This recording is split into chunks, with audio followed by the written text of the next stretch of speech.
So we want to talk about how to get a good sound check, because before you can get things started, a lot of times, man, we shoot ourselves in the foot by hurrying up on a Sunday morning, and we just like get right into the songs or our rehearsal, and we don't take the time to make sure we hear ourselves, that we hear everybody else. And it's so critical, especially if you're the worship leader, especially if you're anybody on the team.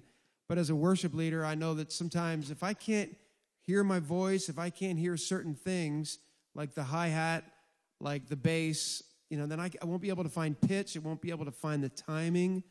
So this is not the perfect sound check, but we're going to go around. This is the way we do sound checks, and it's pretty good. It works. Awesome. So in my opinion, so a lot of times you got to start somewhere. So a lot of times maybe we'll just get a couple vocal mics going so that way we can hear each other. And we happen to have in-ears for this particular event, and we have a monitor guy, okay? Now, back in my home church, I use floor wedges, floor monitors. I don't have in-ears. So, but it's the same thing. I make sure that everybody in the band starts with. So maybe you can start with a couple vocalists, all right? So I turn to our monitor mixer guy. Tell me your first name again. Jesse. Hey, Jesse. So he's your new best friend. because obviously he's the one, he or she, whoever's going to be mixing for you, they got you in the palms of their hands or their fingertips, and they can always pull you down. So just sounds like it doesn't even need to be said, but sometimes we get a little bit under pressure. We're intense, man. Just respect whoever's doing sound, whoever's doing monitors, whoever's doing front of house. Say, hey, excuse me, when you get a second, can you give me a little more of this? Should go without saying, but here we go. So Jesse is our monitor guy, so I'll just start making sure we all will go around. Can you guys hear me? Got Paul. Okay, and so everybody in the band will raise their hand if they're good. Actually, can you bring Paul down just a tad? Okay. So Michael wants less of me. No problem. No offense taken. Perfect, thank you. 1, 2, check, 1, 2. Everybody, we go around. Everybody good for starters? Yeah. Okay. Can I hear everybody else's mic? Just kind of. Jared. Hey, Paul. Hey, Michael. hey. Check 1, 2. Okay. Hey, 1, 2. Got me. You got Ben, Carl. I'm good. Okay. You hear me? I'll take maybe just a little more of Carl. Check 1, 2. Hey, Ben needs more Carl. Yeah, perfect. Thank Beautiful. you. Okay. Good. So once we have a vocal thing, then a lot of times we like to go back to the drums. We start with kick, snare, hi-hat. Carl, at any time, any of you guys, feel free to jump in, sound check wise. Yeah. Yeah, and as remember too, as they're dialing in different things, they're adjusting gain structures too. So even though you're getting a little bit in your ears or your monitor, don't feel bad about asking for something different once you're in the middle of a song or once you're going through a check. In fact, we've already kind of checked the drums a little, but I could use just a touch more of my kick. I'd use maybe a little bit more of that too. Okay. That's good. And actually, good. can we EQ a little bit on that? I'd take a little bit of that mid-range. I don't know if it's 500, 600. Sometimes in a kick drum, that's a real dirty frequency. Drummers, sound people, just remember, that feels a little better. And maybe just a touch more on the top end. Sorry, I'm being picky on That's EQ, but there you go. Pushing the lows too. I'm getting enough low end, but Okay, maybe it's my. this is, and you got to be aware too, if everybody's on ears or your monitors, what you're asking for in an EQ can affect what everybody else has to hear. So you got to kind of work together, like this kind of situation. You can give and take on that. Right. And again, you're going to adjust as you play songs together too. Yep. So everybody good now with kick? Yeah, so right now, we're just trying to get a big picture right now, and then we'll dial in a second. But right now, everybody got enough kick drum? Okay, now hi-hat. I'll have just a little bit more, please. So see our hands are up in the air, indicating I'll take more. This means I'm okay. That's okay. That means a little more. That means a little less. Down a little It's bit pretty there. intense. Good? Cool. You guys good? Good.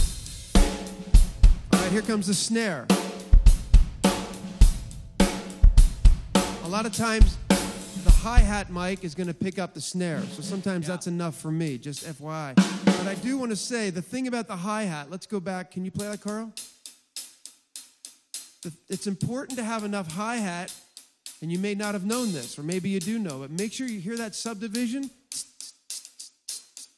That's going to be really important once the band is. Let's just all just play like a G chord thing over that groove. 1, 2.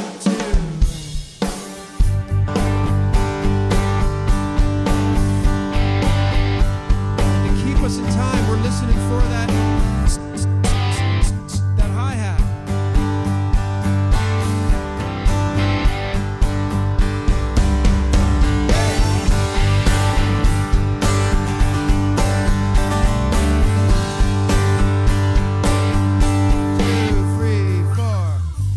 Just wanted to make sure that hi-hat, make sure you're getting enough of that, because you may not have known you needed that. Singers, too, background singers, make sure you're getting that.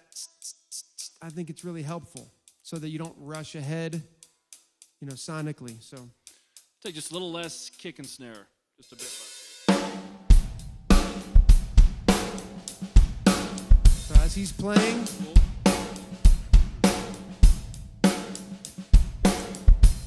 I'd like to point something out, too, that while we're sound checking, like, these guys aren't talking about the football game last night, and these guys aren't like saying, hey, did you see that movie last week? It's like once you start dialing into the sound check, focus. I find that sometimes, especially background singers, not to pick on you, but can really be like, oh, and blah, blah, blah, blah, blah, and blah, blah, blah. And it's like, I just think it's important at this point when you're doing your sound check, you usually don't have a lot of time. So it's like, okay, let's dial in, let's focus. So I just wanted to point that out. So after we've kind of done drums, you got tom-toms, overheads, and... Yeah, I mean, you could decide if you want...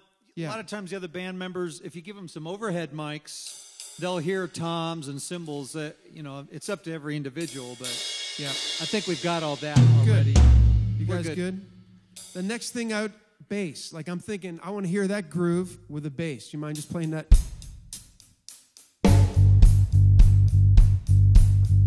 Okay. So I'm thinking, yeah, I can hear that. I'm good. So I just let the monitor guy, yep. You good, Jared? Cool. All right, now acoustic guitar maybe. And then where'd you go to, like 6? So acoustic guitar. Just picking a random progression. Anybody want more acoustic? Everybody good? So a little more acoustic. Okay, pretty good there. And then let's think about the piano. Little piano.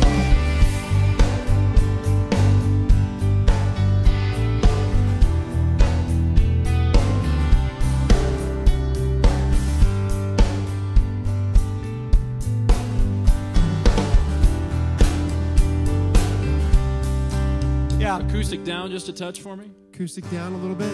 I could take a little less piano, actually. Yeah, split the difference on the piano. You can come back up just a notch, Jess. Yeah. Beats down a little bit. Yeah, that's working. Yeah, and this is good too because don't play for 10 minutes if you're dialing in a sound check. Sometimes bands just want to jam. Don't jam for 10 minutes. Work with your engineers. Really get that mix. Stop after 4 bars if you can't be clear about what you need to communicate. So, right. Really good. Cool. So anything else? Anything we're missing? Electric guitar? Stems, I don't think we got. I'm going to take just a bit more electric. A bit more electric? Let's not skate through that too quick.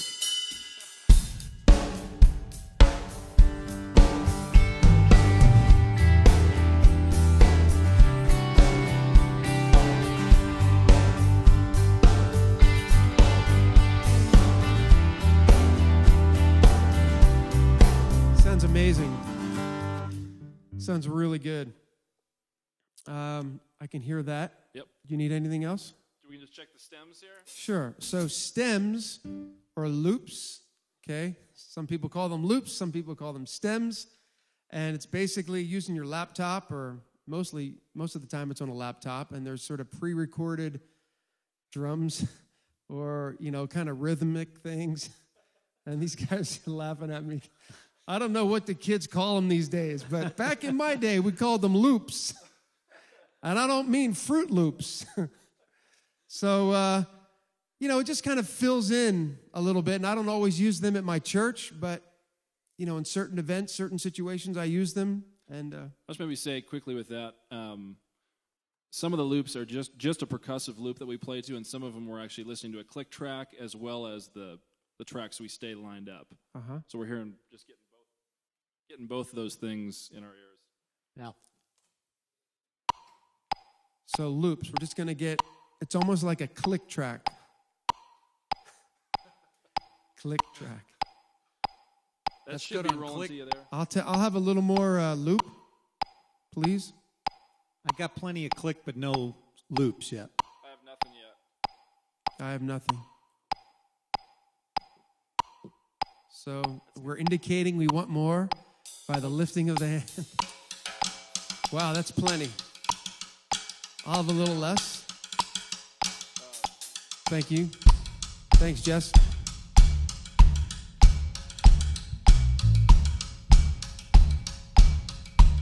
All right, I want to just hit a little bit of that. We get just the click as well. We got that. You got Hosanna, possibly? I'll just solo up the 2, 3, 4. Should hear the click there. Okay. I'll take a little more of the click, Jess. That's good. Thank you.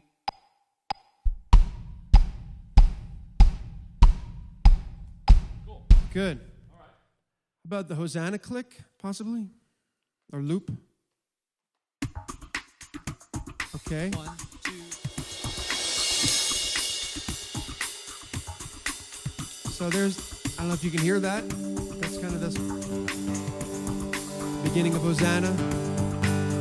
Carl's counting off.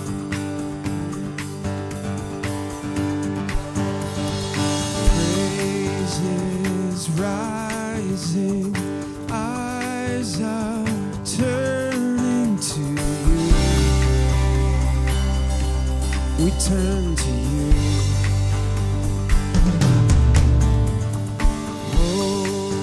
I'll have a little more loop, please. Hearts are yearning for you. We long for you. Thank you. 'Cause when we see you, we find strength to face the day. In your presence, all our fears are washed away. Washed away.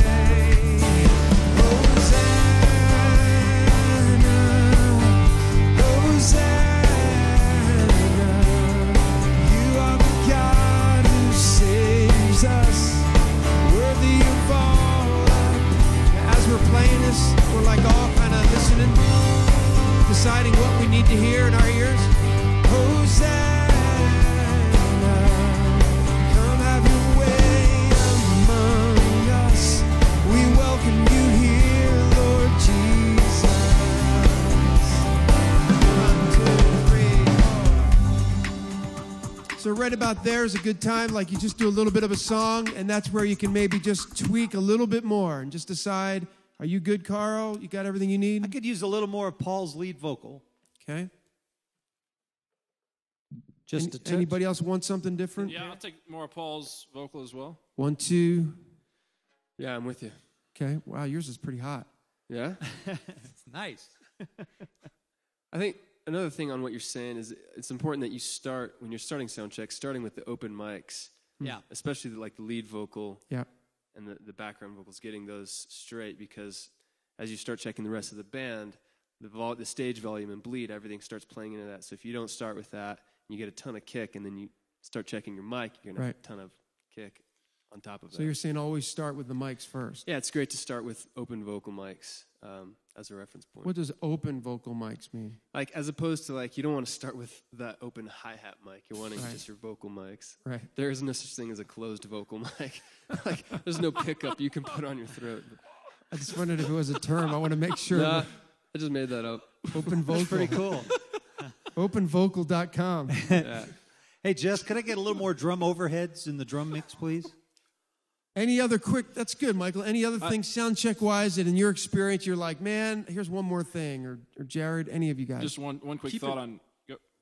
Keeping your mics, like if your drum, I mean, if my mic is pointed straight at the drums, In I'm trouble. going to be getting a lot of drums. It's good to just try and angle your mics away from, vocal mics especially, angling them away from the drums. The cymbals particularly will overtake a vocal mic very quickly. That's really good. That's really good. Everybody get that. Make sure your mic, if you can help it. Now, normally, of course, we're all facing together. This would be like a rehearsal. Like normally I'd obviously turn around. But we're kind of doing this because it's a good way to have a rehearsal. Many times I'll do that during rehearsals. Turn my mic this way, and that way I'm facing the band. So just make sure the mic isn't like right in front of the splash cymbal or something like that. So that's a great point. Yep. Jared, any other thoughts or? A lot of guys play, will request wedges or have play one ear in, one ear out to kind of feel the room. Yeah. Which is not really great for your ears, but I understand like leading, you really want to have a sense of where the room is. Right. Sometimes as a player, if you're backing up a leader or you're not leading, it's really good just to have both ears in, really focus and harness your sound and dive in on that and leave the kind of the crowd feel ambiance for whoever's leading so they can kind of lead well. You know, and so you can play well. A good solution to the open ear thing for those a lot of singers want to feel the room. You could get in ears that have a more open back rather than something that's sealed so tight. Yeah. And that way you got great monitors and you're getting, like you said, you want to try to keep both in ears in if you're doing this so you don't get hearing damage. Yep. But you can find them where they do open up the back more. So another trick, of course, is if you are using in-ears, having a mic or two that's like discreetly pointed towards the audience, and you ask the monitor guy for a little bit of that in your ears. That way, like Jared said, as a worship leader, it can be odd. If you can't hear people singing, it's hard to get a sense of where the room is and what where you need to go. So very, very important. Yeah. Any other thought, Ben? I'd say just if you are using open wedge monitors, to err on the side of not tons of volume at first. Because if everyone's it can become an easy volume battle with everyone's wedges on stage. Mm-hmm. One person's wedge is really loud. Half the stage is hearing from that. They're wanting more of themselves in their wedge. So just erring on the side of just as much as you need as opposed to cranking That's good. open wedges. That's really good. Start off. Don't expect to get 100% of what you want monitor-wise. Like I find that, if you can get 80% of what you want, be happy with that. Get it close there, but don't get all frustrated and be like, I still can't hear myself, and all I hear is the drums or blah blah blah. It's like, man, if it's pretty good, then like at some point you have to go, okay, we got to get started. Yeah. But do take as much time as you can. That was the point of this little exercise here, is to say, take the time to hear yourself again from a worship leading standpoint. And if I can't hear myself, if I can't hear the timing, if I can't hear the players. And especially if I can't hear my voice, the pitch, man, it messes me up. And instead of like relaxing in my spirit and being able to just freely kind of encourage people and do the things that we've been praying about doing that week and longing to see people connect, man, it becomes instead, I'm just fighting to get through the song. I'm just like, I can't hear myself. I wish I could. I can't hear myself. It's almost over. If I can just make it through the song, Seriously. And it's just like, I've been there, and it's frustrating because you don't feel like, Yeah. And it all goes back to just taking the time this time. So, cool.